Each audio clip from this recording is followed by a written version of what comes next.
과거의 공적이라고 하는 공로의 실적들, 내가 쌓아놓은 하나님 앞에서의 거룩한 모습들, 귀한 것들 많이 있을 거예요. 그러나 혹시라도 지금 내가 하나님 앞에서 부족한 죄악이 있다면 아무리 과거에 그 많은 공적을 쌓았다 할지라도 없이 하지는, 가감하지는 못할 거다, 그런 이야기입니다.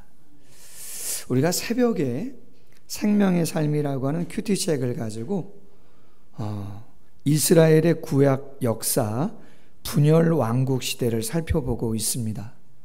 많은 왕들 가운데서 오늘은 남유다 왕국의 8번째 왕이었던 요아스의 삶에 대해서 나누면서 좀 영적인 교훈을 얻고자 합니다. 요아스의 아버지는 아하시아라는 사람입니다. 근데 이 아하시아는 북이스라엘의 예후라고 하는 군대 장관에게 살해를 당하게 되어집니다. 하나님께서 예후라고 하는 북이스라엘의 군대 장관에게 북이스라엘의 가장 악한 왕인 아합 왕의 가문을 멸하라고 그에게 사명을 주고 예후를 불렀습니다. 근데 안타까운 것은 이 아하시아가 하나님이 멸하라고 했던 북쪽 이스라엘의 그 아합 가문과 동맹을 맺습니다. 정략 결혼을 하게 되어집니다. 아하시아는 북쪽 이스라엘이 아람과 전쟁을 하는 가운데에 우리를 도와달라는 말에 함께 참전을 하게 되고 패전을 하고 그 가운데에서 예후에 의해서 살해를 당하게 되어집니다. 근데 그것보다 더 충격적인 사실이 있습니다. 남유다의 왕 아하시아가 죽었어요. 그게 본국의 수도에 예루살렘에 전해집니다. 아하시아의 어머니는 누구냐? 아달랴라고 하는 여인입니다. 근데 이 아달랴 어머니가 어떻게 합니까?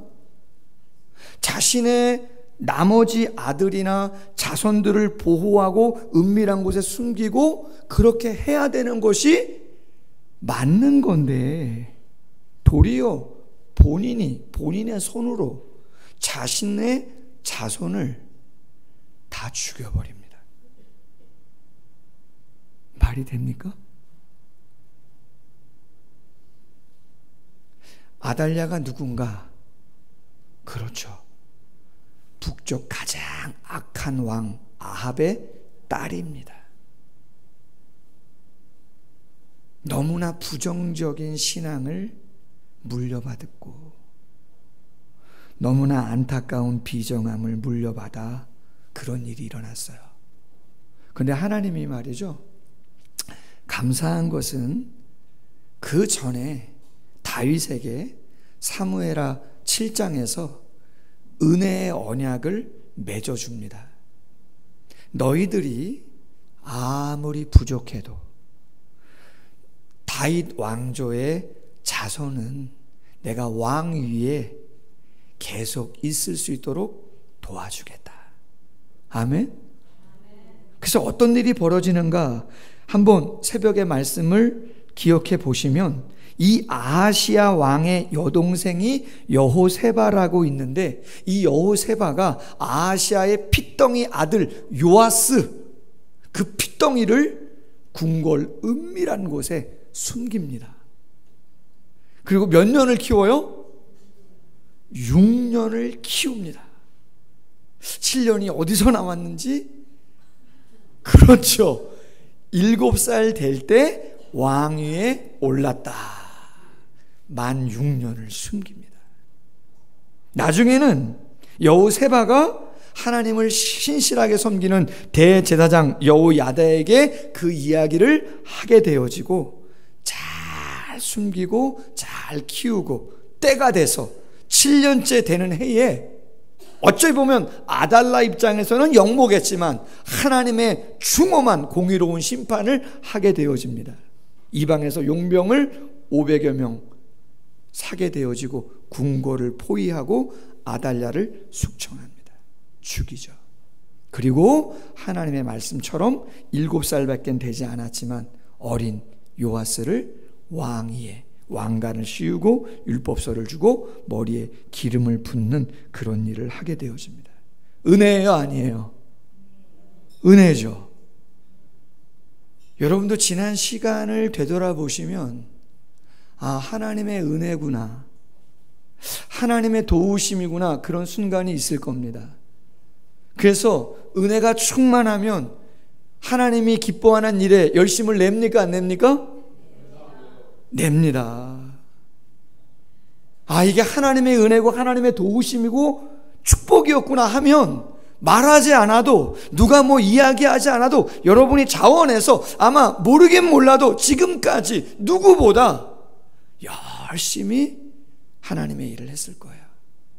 요아스도 하나님의 말씀을 중심으로 하나님과 새 언약을 갱신합니다. 백성들과 말씀을 중심으로 새 언약을 갱신합니다. 뿐만 아니라 눈에 보이는 업적들이 있어요. 할아버지 때부터 아버지 때를 거쳐 15년 동안 계속해서 누구를 섬겼어요? 바알과 아세라를 섬겼어요. 우상을 섬겼단 말이에요. 그래서 어떻게 해요? 바알의 신상을 무너뜨립니다.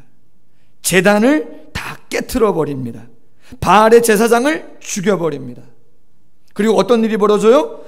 열왕기하 11장 20절에 보니까 온 백성이 즐거워하고 온 성이 평온하였더라. 할렐루야. 그 중에 여러분, 요아스가 한 일 중에 가장 하나님이 보시기에 좋아하실 만한 일이 있어요.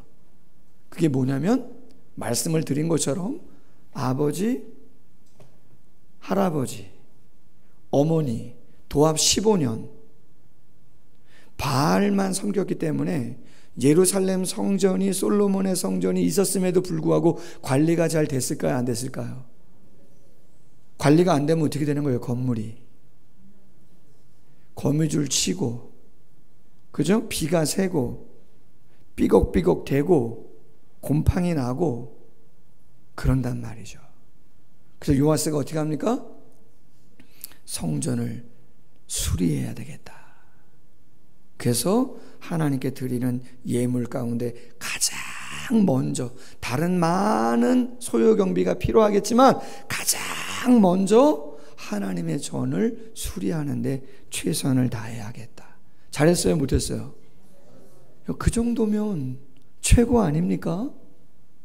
근데 여러분, 오늘 우리가 읽은 본문의 말씀에 요아스의 마지막 모습이 나오는데 좋은 모습이에요? 좋지 않은 모습이에요? 종이 반역을 해서 자신에게 칼날을 겨누고 자신을 죽이는, 살해되어지는 비참한 결말의 모습을 보게 된다고요. 아니, 평생을 어떤 면에서는 하나님을 잘 섬겼다면 이렇게 안타까운 일이 과연 있을 수 있겠는가? 성경의 전반적인 내용을 살펴보면 이거는 결코 우연은 아니고, 요아스가 평생을 하나님께 신실하게 섬긴 것은 아니었다는 거예요. 하나님의 심판이었다는 거죠. 그럼 그러한 심판을 받을 수밖에 없었던 두 가지 큰 이유가 있는데, 우리 성경 구절 한번 읽어보면 좋겠습니다. 열왕기하 12장 2절과 3절 한번 읽어봅니다. 시작. 요아스는 제사장 여호야다가 그를 교훈하는 모든 날 동안에는 여호와 보시기에 정직히 행하였으되 다만 산당들을 제거하지 아니하였으므로 백성이 여전히 산당에서 제사하며 분향하였더라. 아멘. 어린 나이에 왕이 됐어요. 감사하게 하나님을 잘 섬기는 여호야다라고 하는 대제사장이 스승이 되어서 하나님의 말씀을 잘 가르쳤단 말이에요. 그런데 천년만년 살아갈 수 있습니까? 성경에 보니까 130세, 짧지는 않아요. 오래 사셨어요.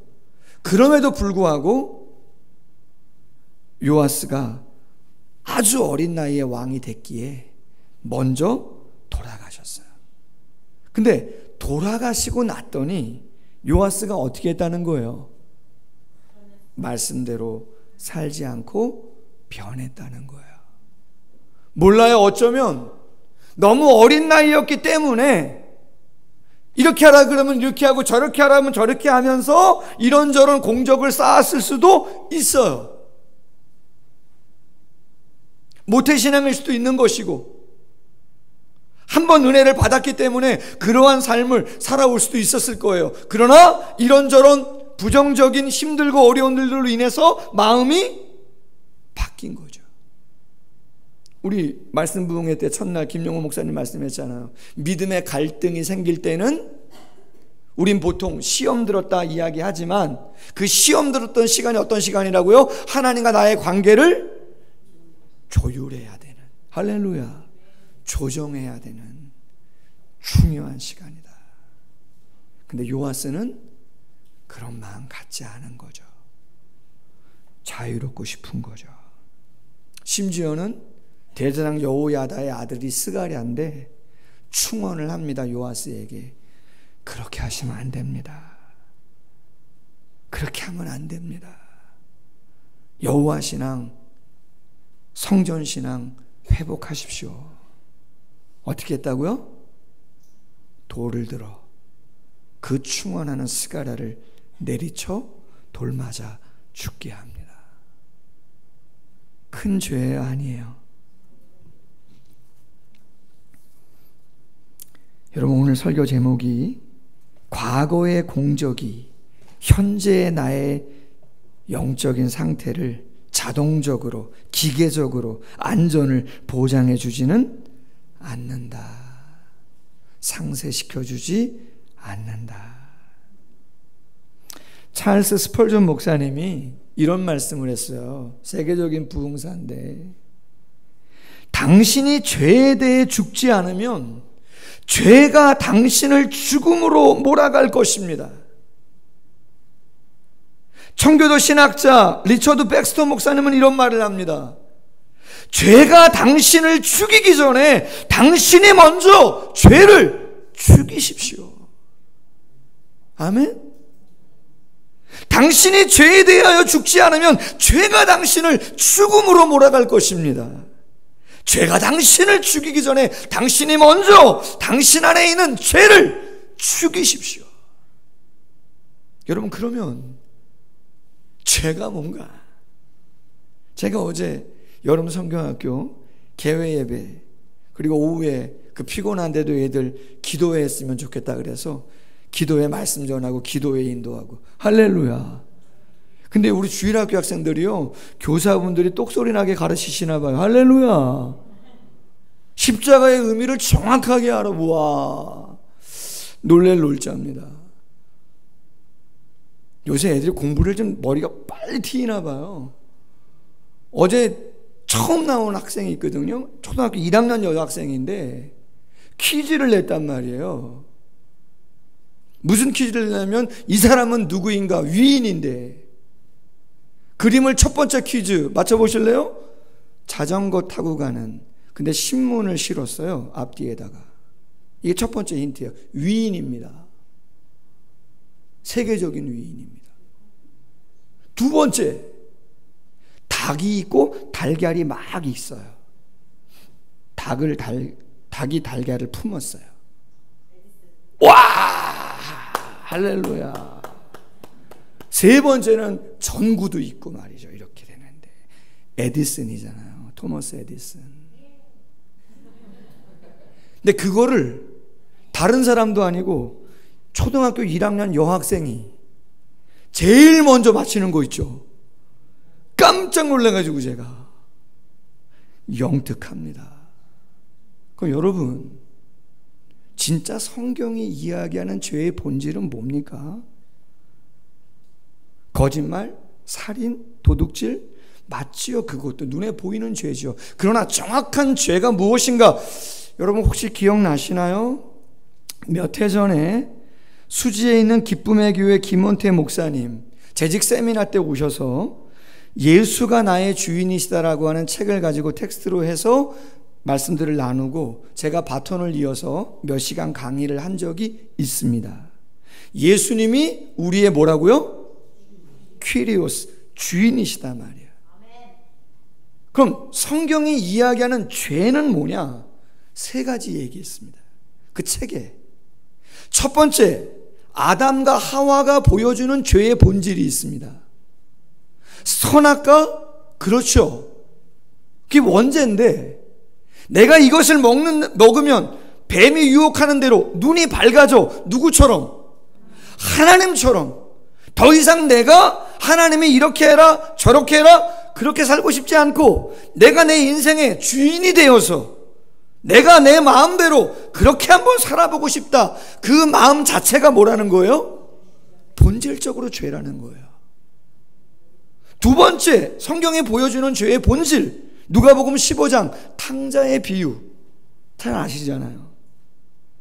아버지 돌아가셨어요? 안 돌아가셨어요? 아직 안 돌아가셨는데 자기 분깃을 달라 그래가지고 먼 타국에 가서 방탕하게 살았다는 거예요. 여러분, 방탕의 원어적인 의미가 뭘까? 방탕은요, 내게 아닌데 내 것처럼 내가 주인 행세하면서 살아가는 게 방탕이에요.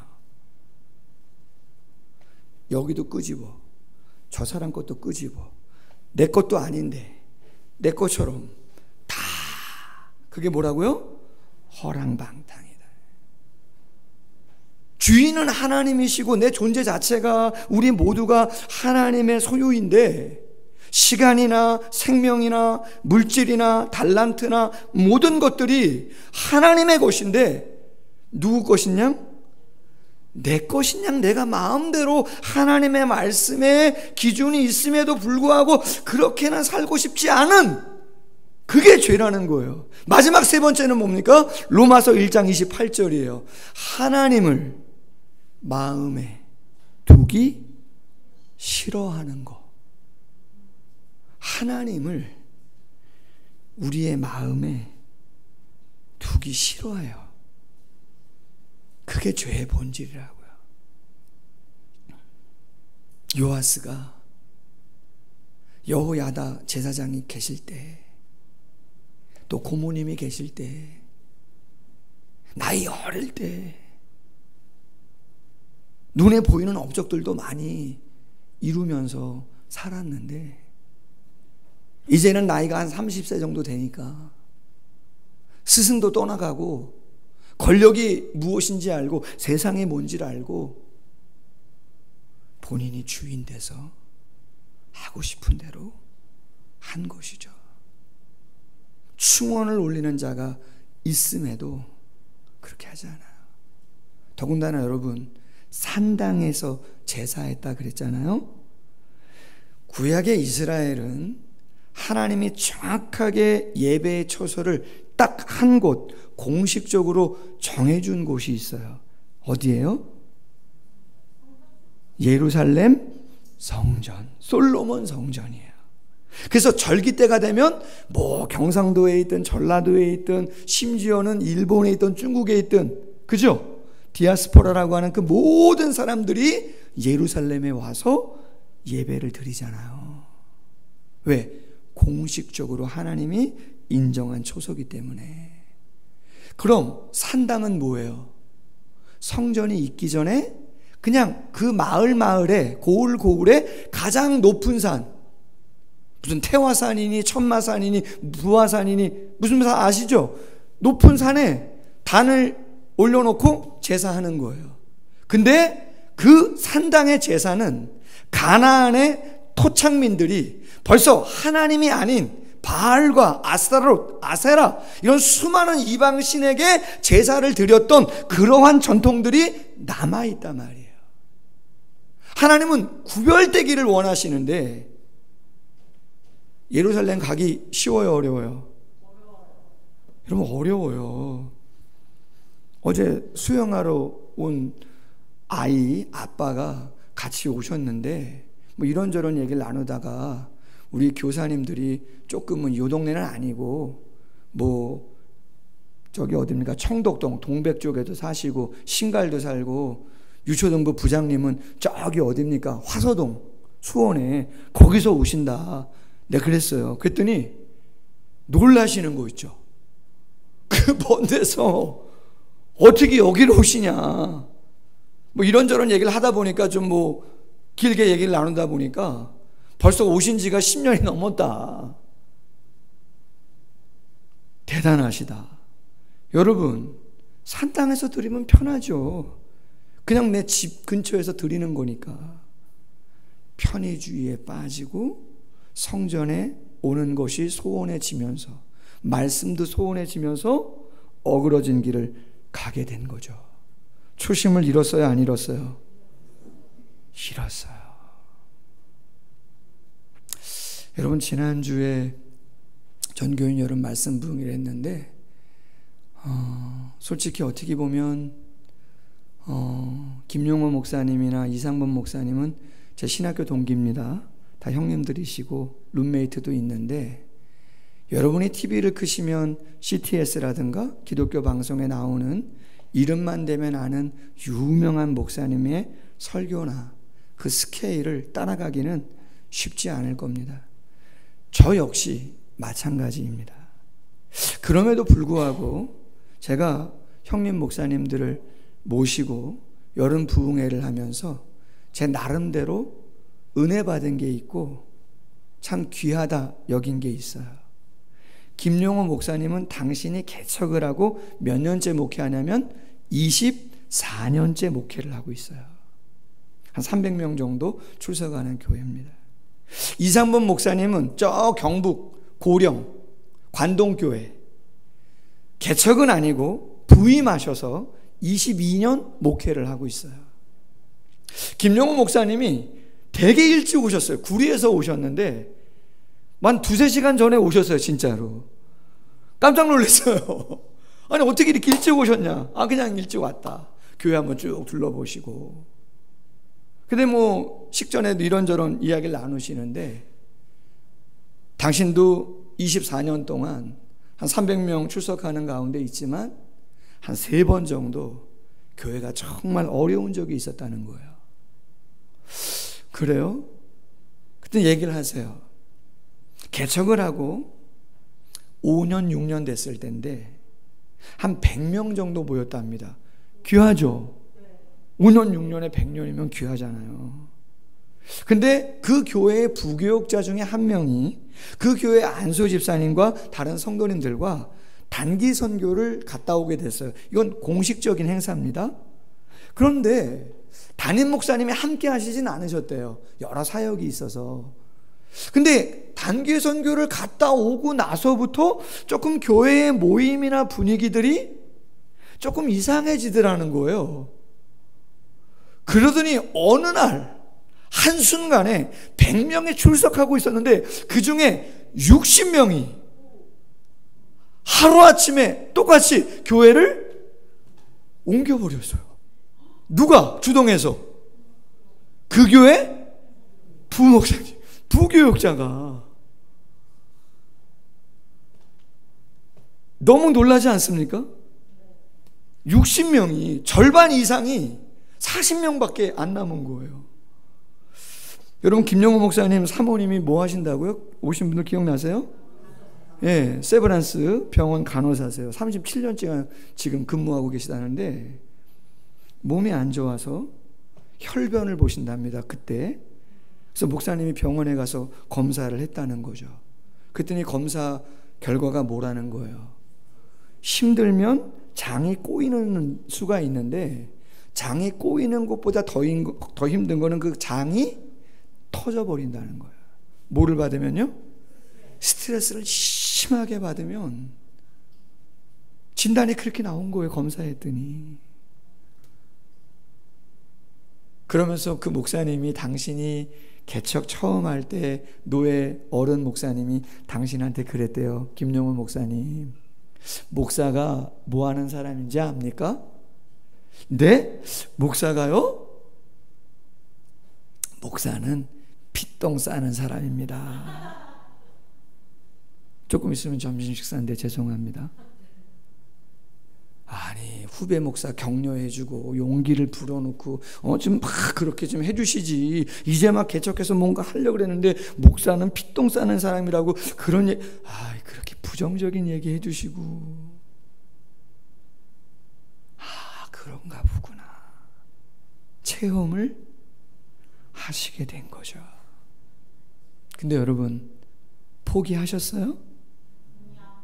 어그러진 길을 갔나요?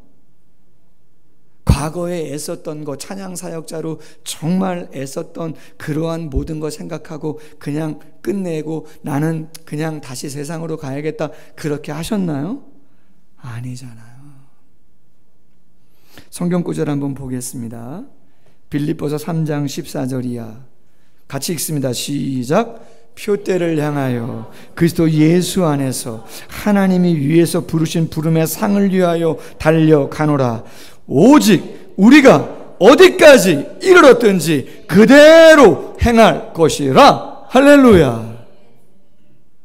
우리가 어디까지 이르렀든지, 연세가 어떻게 되시든지, 성공을 했든지 실패를 했든지, 좋아졌든지 그렇지 않든지, 관계가 좋든 좋지 않든 어디까지 이르렀든지 상관없이, 할렐루야, 그냥 내 마음 붙잡고 가는 거죠. 에스겔 선지자, 에스겔 33장 18절 19절 시작. 만일 의인이 돌이켜 그 공의에서 떠나 죄악을 범하면 그가 그 가운데에서 죽을 것이고, 만일 악인이 돌이켜 그 죄악에서 떠나 정의와 공의대로 행하면 그가 그로 말미암아 살리라. 할렐루야. 여러분, 저는 이렇게 읽고 싶어요. 원어 성경에는 없어요. 근데 오늘 본문의 말씀에 입각해서 오늘 본문 말씀은 저는 이렇게 읽고 싶어요.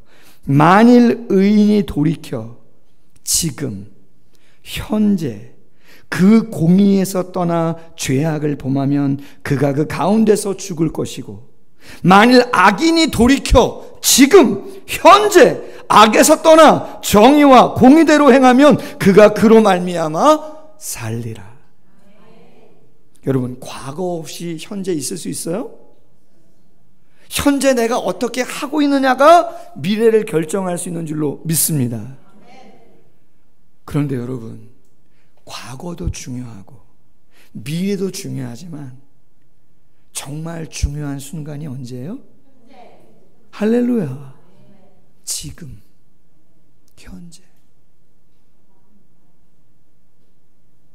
제가 한번 말씀드렸어요. 새벽 지난 목요일 날로 기억하는데 폭염도 있고 또 폭우도 쏟아지고, 말씀 부흥회 한다고는 했지만 우리 성도님들 오시기 쉽지 않으실 텐데, 더군다나 7시 반인데 직장 끝나는 것도 쉽지 않고 물리적인 시간도 있는데 어려운 분들도 꽤 있겠다.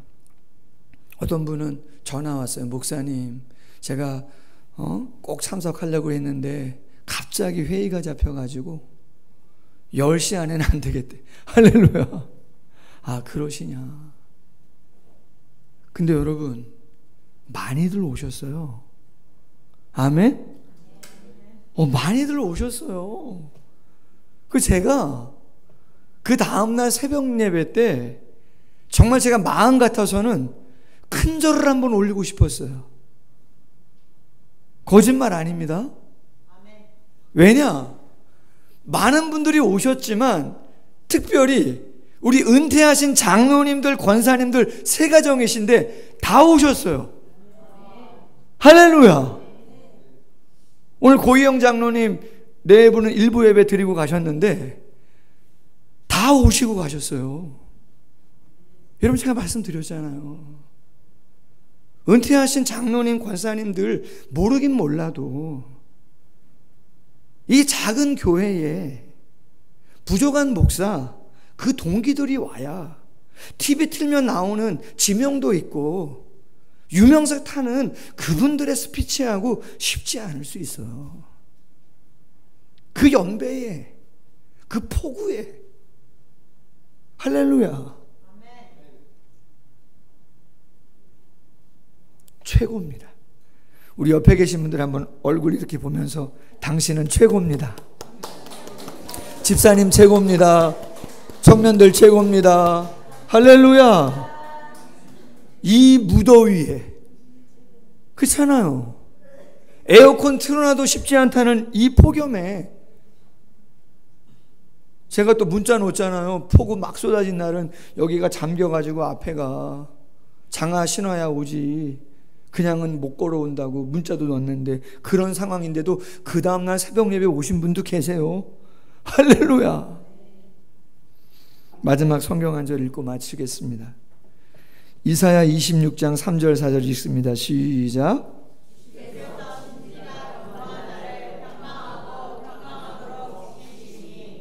이는 그가 주를 신뢰함이니이다.